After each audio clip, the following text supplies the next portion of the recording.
ಮಕ್ಕಳೇ, ರೋಧಕಗಳ ವ್ಯವಸ್ಥೆ ಇರೋದ್ರಲ್ಲಿ ರೋಧಕಗಳನ್ನು ಅನೇಕ ವಿವಿಧ ರೀತಿಯಲ್ಲಿ ನಾವೇನು ಮಾಡ್ಬೋದು, ಸಂಯೋಜನೆಯನ್ನು ಮಾಡ್ಬೋದು. ಅದರಲ್ಲಿ ಮೊದಲನೇದಾಗಿ ರೋಧಕಗಳ ಸರಣಿ ಜೋಡಣೆ. ಇಲ್ಲಿ 2 ರೋಧಕಗಳನ್ನು ನಾನು ಸರಣಿಯಾಗಿ ಜೋಡಿಸಿದ್ದೀನಿ. ಅಂದರೆ ಮಂಡಲದ ವಾಹಕ ತಂತಿಯ ಉದ್ದಕ್ಕೂ ಸರಣಿಯಾಗಿ ಜೋಡಿಸಿದ್ರೆ ಅದನ್ನು ಸರಣಿ ಜೋಡಣೆ ಅಂತ ಹೇಳ್ತೀವಿ.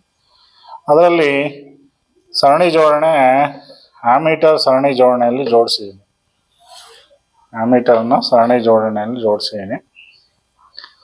ಅದಕ್ಕೆ ಒಂದು ವಿಭವಾಂತರ ಮೂಲಕ್ಕೆ ಒಂದು DC ಬ್ಯಾಟ್ರಿಯನ್ನು ನಾನು ಕನೆಕ್ಷನ್ ಮಾಡಿದ್ದೀನಿ. ಬ್ಯಾಟ್ರಿಯ ಧನಾಗ್ರ ತುದಿಯನ್ನು ಆಮೀಟರ್ ಧನಾಗ್ರ ತುದಿ, ಆಮೀಟರ್ ಋಣ ತುದಿಯನ್ನು 2 ರೆಜಿಸ್ಟರ್ಸ್ಗಳಿಗೆ ನೋಡಿ. ಇಲ್ಲಿ LED ಬಲ್ಬ್ಗಳಿಗೆ ರೆಜಿಸ್ಟರ್ಸ್ ಹಾಕ್ಬೇಕು. ಇಲ್ಲಿ 1K ರೆಜಿಸ್ಟರ್ ಇರ್ತಕ್ಕಂಥ 2 ಬಲ್ಬ್ಗಳನ್ನು ಜೋಡಿಸಿದ್ದೀನಿ. ಅದಕ್ಕೊಂದು ಸ್ವಿಚ್ ಇದೆ, ಸ್ವಿಚ್ಚನ್ನು ನಾವು ನೋಡ್ಬೋದು. ಸೊ ಈ ಸರಣಿ ಜೋಡಣೆಯಲ್ಲಿ ಏನಾಗ್ತದೆ ಅಂತ ಹೇಳಿದರೆ, ಈ ಮಂಡಲದ ಮೂಲ ವಿಭವಾಂತರ ಏನಾಗುತ್ತೆ, ಉಳಿದ ರೋಧಕಗಳ ವಿಭವಾಂತರಕ್ಕೆ ವಿಭಜಿಸಲ್ಪಡುತ್ತದೆ. ಅದರ ಅರ್ಥ, ಈ ಮಂಡಲದ ಮೂಲ ವಿಭವಾಂತರ ಏನಾಗುತ್ತೆ, ಉಳಿದ ರೋಧಕಗಳ ವಿಭವಾಂತರ ಒಟ್ಟು ಮೊತ್ತಕ್ಕೆ ಸಮಾನವಾಗಿರುತ್ತೆ. ಸಪೋಸ್ ಈ ಮಂಡಲದ ವಿಭವಾಂತರ V ಆದರೆ V1 ಮತ್ತು V2 2 ರೋಧಕಗಳ ವಿಭವಾಂತರ V1 ಪ್ಲಸ್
ನೋಡಿ ಮಕ್ಕಳೇ, ಈ ರೋಧಕಗಳ ವ್ಯವಸ್ಥೆ ಇರೋದ್ರಲ್ಲಿ 2ನೇ ನಾವು ಜೋಡಣೆಯನ್ನು ನಾವು ಇಲ್ಲಿ ನೋಡ್ಬೋದು.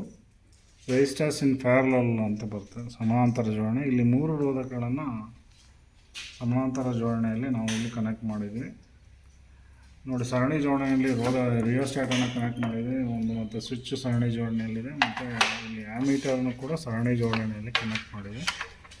ವೋಲ್ಟ್ ಮೀಟ್ರನ್ನು ಈ ರೋಧಕಗಳ ಸಮಾನಾಂತರವಾಗಿ ಕನೆಕ್ಟ್ ಮಾಡಿದ್ದೀವಿ. ಇಲ್ಲಿ ರೋಧಕಗಳಿಗೆ ಸಮಾನಾಂತರವಾಗಿ ಯುಗಾಂತರವನ್ನು ಕನೆಕ್ಟ್ ಮಾಡಿದೆ. ಈ ಮಂಡಲವನ್ನು ನಾವು ಎಷ್ಟು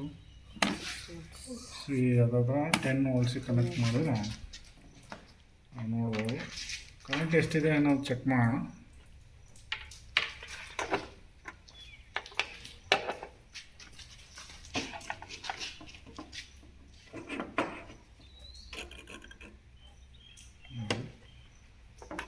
ಈ ಮಂಡಲದಲ್ಲಿ ಒಟ್ಟು ವಿದ್ಯುತ್ ಪ್ರವಾಹ ಏನಾಗ್ತದೆ, ಉಳಿದ ರೋಧಕಗಳ ಒಟ್ಟು ಮೊತ್ತಕ್ಕೆ ಸಮನಾಗಿರುತ್ತೆ ಅನ್ನೋದನ್ನು ನಾವು ಇಲ್ಲಿ ಚೆಕ್ ಮಾಡ್ಬೋದು.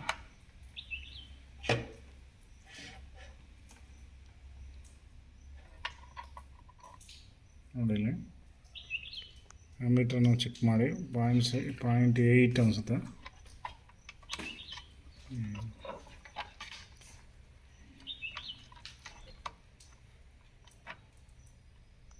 ನೋಡಿ ಇಷ್ಟು ಮಂಡಲಗಳು ನೋಡ್ಬೋದು. ಪ್ರತಿ ಈಚ್ ರಿಜಿಸ್ಟರ್ಲು ಏನಾಗುತ್ತೆ, ವಿದ್ಯುತ್ ಡಿವೈಡ್ ಆಗುತ್ತೆ.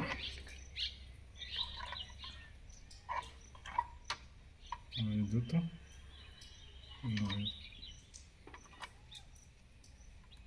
ಹಾಗಾಗಿ ಮಂಡಲದಲ್ಲಿ ಹರಿತಕ್ಕಂಥ ಒಟ್ಟು ವಿದ್ಯುತ್ ಪ್ರವಾಹ ಸಮಾನಾಂತರ ಜೋಡಣೆಯಲ್ಲಿರುವ ಒಟ್ಟು ರೋಧಕಗಳ ವಿದ್ಯುತ್ ಪ್ರವಾಹ ಮೊತ್ತಕ್ಕೆ ಸಮನಾಗಿರುತ್ತೆ ಅನ್ನೋದು ನಾವು ಇಲ್ಲಿ ತಿಳ್ಕೊಬೋದು. ಸಮಾನಾಂತರ ಜೋಡಣೆಯ ಒಟ್ಟು ರೋಧ ಏನಾಗಿರುತ್ತೆ, ಮಂಡಲದಲ್ಲಿ ಕನೆಕ್ಟ್ ಮಾಡಿರ್ತಕ್ಕಂಥ ಜೋಡಿಸಿರ್ತಕ್ಕಂಥ ಅತ್ಯಂತ ಕಡಿಮೆ ರೋಧಕ್ಕಿಂತ ರೋಧದಷ್ಟಿರುತ್ತೆ, ಅದು ಅದಕ್ಕಿಂತ ಕಡಿಮೆ ಬರುತ್ತೆ ಅನ್ನೋದು ನಾವು ಈ ಪ್ರಯೋಗದಿಂದ ತಿಳ್ಕೊಳ್ತೀವಿ. ಸಪೋಸ್ ರೋಧ 6 ಓಮ್ 2 ಓಮ್ 3 ಓಮ್ ಇದೆ, ಒಟ್ಟು ರೋಧ ಏನಾಗುತ್ತೆ ಅಂದರೆ 1 ಓಮ್ ಬರುತ್ತೆ. ಒಂದು ಅತ್ಯಂತ ಕಡಿಮೆ ರೋಧಕ್ಕಿಂತ ಅದರ ಕೆಳಗಡೆ ಇರುವ ಬೆಲೆಗಳಿಗೆ ಅದು ಬೆಲೆಯನ್ನು ಸೂಚಿಸ್ತದೆ. ಹಾಗಾಗಿ ನಮ್ಮ ಪ್ಯಾರಲ್ ಜೋಡಣೆಯಲ್ಲಿ ಸಮಾನಾಂತರ ಜೋಡಣೆಯಲ್ಲಿ ಏನಾಗ್ತದೆ ಅಂದರೆ ಸಮಾನ ರೋಧದ ಹೃತ್ಕ್ರಮವು ಉಳಿದ ರೋಧಕಗಳ ಹೃತ್ಕ್ರಮದ ಮೊತ್ತಕ್ಕೆ ಸಮಾನಾಗಿರುತ್ತೆ ಅನ್ನೋದು ನಮಗೆ ಈ ಒಂದು ಸಮಾನಾಂತರ ಜೋಡಣೆಯಿಂದ ಸಿಗ್ತಕ್ಕಂಥ ಒಂದು ಸೂತ್ರ. ಅದರ ಪ್ರಕಾರನೂ ಕೂಡ ಇದು ಕೆಲಸ ಮಾಡುತ್ತೆ. ಸೊ ಇಲ್ಲಿ ಬದಲಾಯಿಸಬಹುದಾದ ರೋಧ ಇದೆ ನೋಡಿ. ರೋಧವನ್ನು ಹೆಚ್ಚಿಗೆ ಮಾಡಿದ್ದೀನಿ. ಈಗ ರೋಧವನ್ನು ಏನು ಮಾಡ್ತಾಯಿದ್ದೀನಿ, ಈಗ ಜಾಸ್ತಿ ಮಾಡ್ತಾಯಿದ್ದೀನಿ. ರೋಧವನ್ನು ಜಾಸ್ತಿ ಮಾಡಿದರೆ ವಿಭವಾಂತರ ಏನಾಗ್ತಾಯಿದೆ, ವಿಭವಾಂತರ ಕಡಿಮೆ ಆಗ್ತಾಯಿದೆ. ವಿಭವಾಂತರ ಕಡಿಮೆ ಆಗ್ತದೆ. ಈಗ ನೋಡಿ ರೋಧವನ್ನು ಕಡಿಮೆ ಮಾಡ್ತಾಯಿದೆ, ವಿಭವಾಂತರ ಜಾಸ್ತಿ ಆಗ್ತಾಯಿದೆ. ಈಗ ನೋಡಿ ರೋಧವನ್ನು ಹೆಚ್ಚಿಗೆ ಮಾಡ್ತಾಯಿದ್ದೀನಿ, ವಿಭವಾಂತರ ಕಡಿಮೆ ಆಗ್ತಾಯಿದೆ. ಹಾಗಾಗಿ ನಾವು ಈ ಒಂದು ಸಮಾನಾಂತರ ಜೋಡಣೆಯಲ್ಲಿ ಆಗ್ತಕ್ಕಂಥ ಅನುಕೂಲಗಳು ಜಾಸ್ತಿ. ಯಾಕೆಂದರೆ ಮಂಡಲದಲ್ಲಿ ಯಾವುದೇ ಒಂದು ಉಪಕರಣ ಕೆಟ್ಟೋದ್ರೂ ಕೂಡ ಉಳಿದ ಉಪಕರಣಗಳಿಗೆ ಕೆಲಸ ಮಾಡುತ್ತೆ. ಅಥವಾ ಮಂಡಲದಲ್ಲಿ ಅನೇಕ ವಿದ್ಯುತ್ ಪ್ರವಾಹದ ಮೌಲ್ಯವಿರ್ತಕ್ಕಂಥ ಉಪಕರಣಗಳನ್ನು ಜೋಡಿಸಿದ್ರು ಕೂಡ ಆಯಾ ವಿದ್ಯುತ್ ಪ್ರವಾಹ ಮೌಲ್ಯಗಳಿರುವ ಉಪಕರಣಗಳು ಸರಿಯಾಗಿ ಕೆಲಸ ನಡೆಸ್ತವೆ. ಅಂದರೆ ಗೃಹೋಪಯೋಗಿ ಮಂಡಲಗಳಲ್ಲಿ ವಿದ್ಯುತ್ ಹೀಟರು, ಮಾಮೂಲಿ ವಿದ್ಯುತ್ ಬಲ್ಪು, ರೆಫ್ರಿಜಿರೇಟ್ರು, ಫ್ಯಾನ್ಗಳು, ಈಗ ವಿಭಿನ್ನ ಮೌಲ್ಯಗಳು, ಈ ವಿಭಿನ್ನ ವಿದ್ಯುತ್ ಸಾಮರ್ಥ್ಯವನ್ನು ಹೊಂದಿರತಕ್ಕಂಥ ಉಪಕರಣಗಳು ಸರಿಯಾಗಿ ಕೆಲಸ ಮಾಡೋಕ್ಕೆ ಇದು ಅನುಕೂಲ ಆಗ್ತದೆ. ಮಂಡಲದಲ್ಲಿ ಒಂದು ಉಪಕರಣ ಹಾಳಾದರೆ ಉಳಿದ ಉಪಕರಣಗಳು ಕಾರ್ಯನಿರ್ವಹಿಸ್ತವೆ ಅನ್ನೋದು ಈ ಒಂದು ಪ್ರಯೋಗದಿಂದ ನಾವು ತಿಳ್ಕೊಬೋದು. ಮಕ್ಕಳೇ, LED ಬಲ್ಬ್ಗಳನ್ನು ತಗೊಂಡು ನಾವು 2 LED ಬಲ್ಬ್ಗಳನ್ನು ಸಮಾನಾಂತರವಾಗಿ ಜೋಡಣೆ ಮಾಡಿದೆ. ಮಂಡಲದಲ್ಲಿ ಆಗ್ತಕ್ಕಂಥ ವ್ಯತ್ಯಾಸವನ್ನು ನಾವಿಲ್ಲಿ ಗಮನಿಸ್ಬೋದು. ಸೊ ಈ ನೋಡಿ 2 ರೋಧಕಗಳನ್ನು ಸಮಾನಾಂತರವಾಗಿ ಜೋಡಣೆ ಮಾಡಿದೆ. ಒಂದು ಕೆಳಗೆ ಒಂದು ಜೋಡಣೆ ಮಾಡಿ ಸಮಾನಾಂತರ ಜೋಡಣೆ ಮಾಡಿದ ಬಲ್ಬ್ಗಳನ್ನು ಸ್ವಿಚ್ಚನ್ನು ಮತ್ತು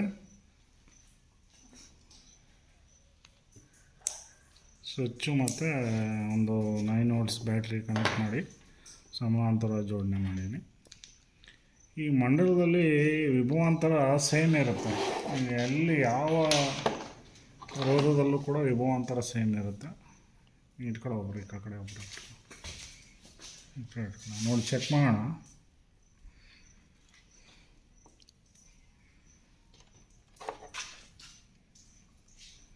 ಕೆಳಗಡೆ ಇನ್ನೊಂದು ಸುತ್ತ ತಗ್ಸಿ ನೋಡಿ. ಎರಡು ರೆಜಿಸ್ಟರ್ನ ಕನೆಕ್ಟ್ ಮಾಡಿದರೆ ಎಷ್ಟಿದೆ ನೋಡಿ. ಕನೆಕ್ಟ್ ಮಾಡ್ತೀನಿ. ಎಷ್ಟಿದೆ? 8 ವೋಲ್ಟ್ಸ್ ಇದೆ. ಎರಡು ರೋಧಕಗಳ ಒಟ್ಟು ವಿಭವಾಂತರ ಮೂಲ 8 ಪಾಯಿಂಟ್ ಸಮಥಿಂಗ್ ವೋಲ್ಟ್ಸ್ ಕಾಣ್ತದೆ. ನಾವು ಪ್ರತಿ ರೆಜಿಸ್ಟ್ರಲ್ಲಿ ರೋಧಕಗಳಲ್ಲಿ ನಾನು ವಿಭವಾಂತರ ಚೆಕ್ ಮಾಡ್ತೀನಿ. ಎಷ್ಟಿದೆ? ಸೇಮ್ ಇದೆ. ಸೊ ಇದು ನೋಡಿ,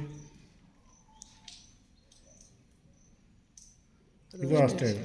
ಹಾಗಾಗಿ ಒಟ್ಟು ವಿಭವಾಂತರ ಎಲ್ಲೂ ಮಂಡಲದಲ್ಲಿ ಎಲ್ಲೂ ಬದಲಾಗೋದಿಲ್ಲ. ಬದಲಾಗೋದೇನೋ ವಿದ್ಯುತ್ ಪ್ರವಾಹ ಬದಲಾಗ್ತದೆ. ಸಪೋಸ್ ಇದರಲ್ಲಿ 5 ಆ್ಯಂಪ್ಸ್ ವಿದ್ಯುತ್ ಹರಿತಾ ಇದೆ ಅಂದರೆ ಈ I1 ಮತ್ತು I2 ಈ ಎರಡು ರೋಧಕಗಳಲ್ಲೂ ಕೂಡ ವಿದ್ಯುತ್ ವಿಂಗಡಣೆ ಆಗ್ತದೆ. ಯಾವುದ್ರಲ್ಲಿ ರೋಧ ಕಡಿಮೆ ಇರುತ್ತೆ ಅದರಲ್ಲಿ ಜಾಸ್ತಿ ವಿದ್ಯುತ್ ಹರಿತದೆ, ಯಾವುದ್ರಲ್ಲಿ ರೋಧ ಜಾಸ್ತಿ ಇರುತ್ತೆ ಅದರಲ್ಲಿ ಕಡಿಮೆ ವಿದ್ಯುತ್ ಹರಿತದೆ. ಸಪೋಸ್ ಮಂಡಲದಲ್ಲಿ ಒಂದು ಯಾವ್ದಾದ್ರು ಉಪಕರಣ ಬ್ರೇಕ್ ಆಯಿತು ಅಂದರೆ ಒಂದು ಉಪಕರಣವನ್ನು ನಾನು ಡಿಸ್ಕನೆಕ್ಟ್ ಮಾಡ್ತೀನಿ. ಏನಾಗುತ್ತೆ ನೋಡಿ. ಒಂದು ಉಪಕರಣ ಕೆಟ್ಟೋದ್ರೂ ಕೂಡ ಉಳಿದ ಉಪಕರಣಗಳು ಕಾರ್ಯನಿರ್ವಹಿಸ್ತವೆ ಅನ್ನೋದಕ್ಕೆ ಇದು ಉದಾಹರಣೆ. ಹಾಗಾಗಿ ಗೃಹೋಪಯೋಗಿಗಳಲ್ಲಿ ಅಥವಾ ಈ ಮನೆಗಳಲ್ಲಿ, ಆಫೀಸ್ಗಳಲ್ಲಿ ವಿದ್ಯುತ್ ಮಂಡಲ ಯಾವ ರೀತಿ ಜೋಡಣೆ ಮಾಡಿರ್ತಾರೆ ಅಂದರೆ ಸಮಾನಾಂತರ ಜೋಡಣೆ ಮಾಡಿರ್ತಾರೆ. ಯಾಕೆಂದರೆ ಎಲ್ಲ ಉಪಕರಣಗಳು ಸರಿಯಾಗಿ ಕಾರ್ಯನಿರ್ವಹಿಸಬೇಕಾಗ್ತದೆ. ಆಮೇಲೆ ಪ್ರತಿಯೊಂದು ಉಪಕರಣಗಳಿಗೆ ಅದರದೇ ಆದಂಥ ವಿದ್ಯುತ್ ಪ್ರವಾಹದ ಅವಶ್ಯಕತೆ ಇರೋದರಿಂದ ಸಮಾನಾಂತರ ಜೋಡಣೆ ಮಾಡಿದರೆ ಅವೆಲ್ಲ ಅವಶ್ಯಕತೆಗಳನ್ನು ಪೂರೈಸ್ತದೆ. ಹಾಗಾಗಿ ಈ ಸಮಾನಾಂತರ ಜೋಡಣೆ ಸರಣಿ ಜೋಡಣೆಗಿಂತ ಹೆಚ್ಚು ಅನುಕೂಲ ಅನ್ನೋದು ಇದರಿಂದ ಗೊತ್ತಾಗ್ತದೆ.